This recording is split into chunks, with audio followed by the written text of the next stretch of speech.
লক্ষ্মীপুরের মধুচৌধুরীর হাট নৌপুলিশ পাড়ের নতুন ইনচার্জ পদে পহেলা জানুয়ারি 2025 তারিখে যোগদান করেছেন পুলিশ পরিদর্শক সোহেল আহমেদ খান। এর আগে তিনি কক্সবাজার জেলার টেকনাফ থানার সেকেন্ড অফিসার হিসেবে কর্মরত ছিলেন।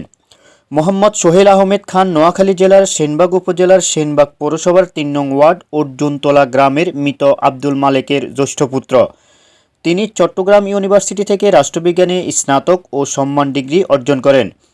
মোহাম্মদ সোহেল আহমেদ খান বৈশাখী নিউজের বিশেষ এক সাক্ষাৎকারে বলেন, সরমনি মোহনী ইউনিয়নের সকল মানুষের সহযোগিতা পেলে আমি মেঘনা নদীর জলদস্যুতা, অবৈধভাবে চিংড়ি মাছ ধরা, নিষিদ্ধকালীন সময় কারেন্ট জাল দিয়ে জাটকা ইলিশ ধরা প্রতিহত, নৌকা ও স্পিড বোট দিয়ে অবৈধ পন্থায় ভোলা বরিশালে যাত্রী পারাপার করা প্রতিরোধ করব এবং মধুচৌধুরীর ঘাটের আইনশৃঙ্খলার উন্নয়ন ও মাদক নির্মূলেও তিনি বলিষ্ঠ ভূমিকা পালনের প্রত্যয় ব্যক্ত করেন।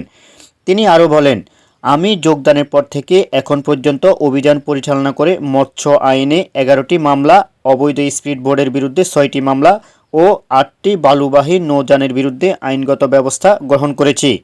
এ বিষয়ে তিনি জেলার সুযোগ্য পুলিশ সুপার মোহাম্মদ আক্তার হোসেন সহ স্থানীয় সকলের সহযোগিতা কামনা করেন।